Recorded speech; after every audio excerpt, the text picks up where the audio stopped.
ஸ்ரீவைகுண்டம் அருகே தாமிரபரணி ஆற்றில் மூழ்கி சகோதரிகள் உயிரிழப்பு. திருச்செந்தூர் முருகனை தரிசனம் செய்ய வந்த இடத்தில் விபரீதம். தேனி மாவட்டத்தைச் சேர்ந்தவர் சங்கரகுமார். இவர் தனது குடும்பத்தினருடன் இன்று திருச்செந்தூர் முருகன் கோவிலுக்கு சுவாமி தரிசனம் செய்வதற்காக வந்துள்ளார்.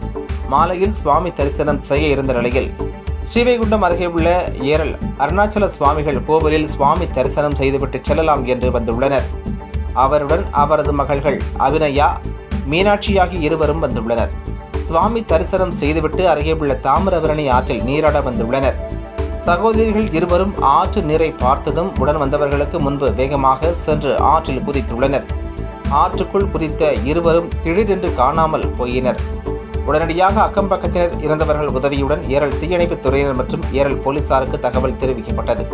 சம்பவ இடத்திற்கு விரைந்து வந்த ஏரல் தீயணைப்புத் துறை அதிகாரிகள் சுமார் 1 மணி நேரத்திற்கு மேலாக ஆற்றில் தேடி ஒரு குழந்தை இறந்த நிலையில் மீட்கப்பட்டது.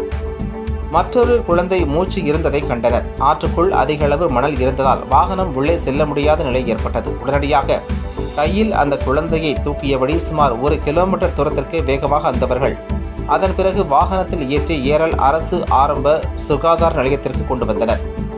ஆனால் அதற்குள் அந்த குழந்தையும் பரிதாபமாக உயிரிழந்தது. ஆற்றுக்குள் இருந்து சகோதரிகள் உடலை மீட்டதை கண்ட குழந்தைகளின் பெற்றோர்கள் மற்றும் உறவினர்கள் கதறி அழுதது பார்ப்போரை கண்கலங்கச் செய்தது. திருச்செந்தூர் முருகனை தரிசனம் செய்ய வந்த இடத்தில் தாமிரபரணி ஆற்றில் மூழ்கி சகோதரிகள் உயிரிழந்த சம்பவம் ஏரல் பகுதியில் பெரும் சோகத்தை ஏற்படுத்தி உள்ளது.